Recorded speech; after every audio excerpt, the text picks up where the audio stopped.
બ્રહ્માજીની ઘણી બધી પૂર્વ કથાઓ છે, બધા જ આધાર સ્વરૂપે બ્રહ્માજી આવે છે, પણ એ બધી કથાઓ આપણી સમક્ષ નહીં કહેતા. આપણા શાસ્ત્રોમાં જેટલો મહિમા દીકરાનો છે એટલો જ મહિમા દીકરીનો પણ છે. ધન્ય છે જેમના આંગણે દીકરીનો જન્મ થાય છે. ધન્ય છે એવા માતા પિતા કે જેમના આંગણે દીકરી જન્મે છે. દીકરી વગર બાપ પણ અધૂરો છે. પિતાને પૂર્ણતા તો દીકરી જ આપી શકે છે.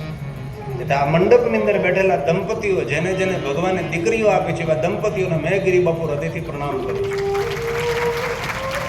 દીકરાના જન્મનો ઉત્સવ આપણે મનાવીએ છીએ, પણ દીકરી જન્મે ત્યારે ઘણી વાર આપણે નારાજ થઈ જતા હોઈએ છીએ. શા માટે ભાઈ?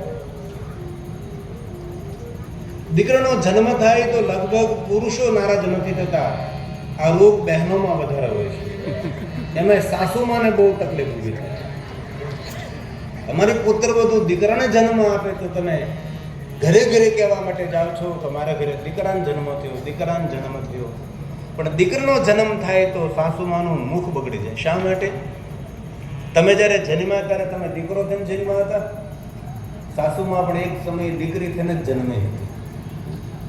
ભારત દેશની અંદર બેટી બચાવોના આંદોલનો કરવા પડ્યા, બેટી પઢાઓના આંદોલનો કરવા પડ્યા. અંદર દીકરીઓની સંખ્યા ઘટતી જાય છે.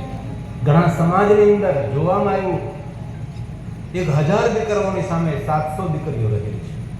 300 દીકરાઓને ક્યાં પરણાવવા જાય, આવી મોટી મુશ્કેલી ઊભી છે. ત્યારે અને મોટા મોટા હોર્ડિંગો લગાવવા લાગ્યા, ગામડે ગામડે પ્રચાર પ્રસાર થવા લાગ્યો, બેટી બચાવો, બેટી બચાવો, બેટી પઢાઓ. હું ગઈકાલે સાકરસુન યુનિવર્સિટીમાં ગયો હતો. કેટલી દીકરીઓ બધી ડૉક્ટરનો ભણતી હતી. મેં બધી દીકરીઓને કહ્યું, આરતીબેન પણ સાથે હતા, જે બાપનો દીકરો ડૉક્ટર હોય એ બાપ માટે જરૂર ગૌરવ હોઈ શકે છે, પણ જે બાપની દીકરી ડૉક્ટર હોય ને, બાપ સમાજમાં ઊંચું માથું કરીને કહેતો હોય તમારી દીકરી ડૉક્ટર છે, દીકરી ઓફિસર હોય, દીકરી પ્રોફેસર હોય, કોઈ સારા પદ ઉપર હોય, તો બાપ કેટલું ગૌરવ કરતો હોય છે. બાપનું નાક જરૂર દીકરો હોઈ શકે છે, પણ ખરેખર બાપની પ્રતિષ્ઠા તો દીકરી છે ને. અને મારી દીકરીઓને બહુ હૃદયથી મારી પ્રાર્થના છે, ખૂબ ભણજો, મહેનત કરજો. તમારા પિતાનું ગૌરવ બનો એટલું નહીં, પૂર્ણ તમારા સમાજનું પણ તમે ગૌરવ બનો. અરે સમાજનું નહીં, ગુજરાત રાજ્યનું ગૌરવ બનો. અમે તો એવી કામના રાખીએ છીએ કે ભારત દેશનું ગૌરવ બનો. અમારા ભારત દેશની દીકરી છે. દીકરીઓ ખૂબ ભણવું જોઈએ, પગભર થવું જોઈએ, ખૂબ મહેનત કરવી જોઈએ. અને ભણી ગણીને પગભર થયા પછી ખૂબ હૃદયથી એક પ્રાર્થના છે કે પગભર થઈ જાઓ, તમે કમાતા થઈ જાઓ, સારી નોકરી મળી ગઈ, તમારામાં બુદ્ધિ ક્ષમતા છે, સમજણ છે, પણ આટલી પ્રાર્થના કે કન્યાદાન કરવાનો અવસર તમારા મા બાપને આપજો.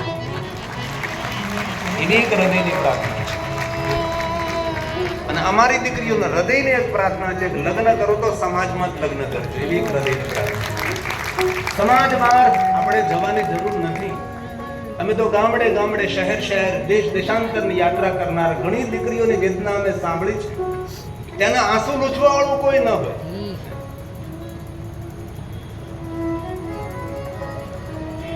તેના દુઃખ સાંભળનાર કોઈ ન હોય. આવી દીકરીઓની વેદના મેં સાંભળી છે. ઘણા સમય પહેલા અમે રશ્મિન પટેલ ઇંગ્લેન્ડમાં એક પધરામણીમાં ગયા હતા. આપને યાદ છે, આખો પરિવાર ધોધાર આંસુએ રડતો હતો. જલ્દી જલ્દી આ પટેલ કોર્નર દુકાન છે, વેચી નાખવે છે ને બહાર જતી રહે છે. આ કરુણ કથાઓ વિદેશોમાં પણ સાંભળે છે. તે માને તો જરૂર દીકરી વાલી હોય, પણ મા કરતા બાપને તો દીકરી હૃદયનો ટુકડો હોય છે, હૃદયનો કટકો હોય છે.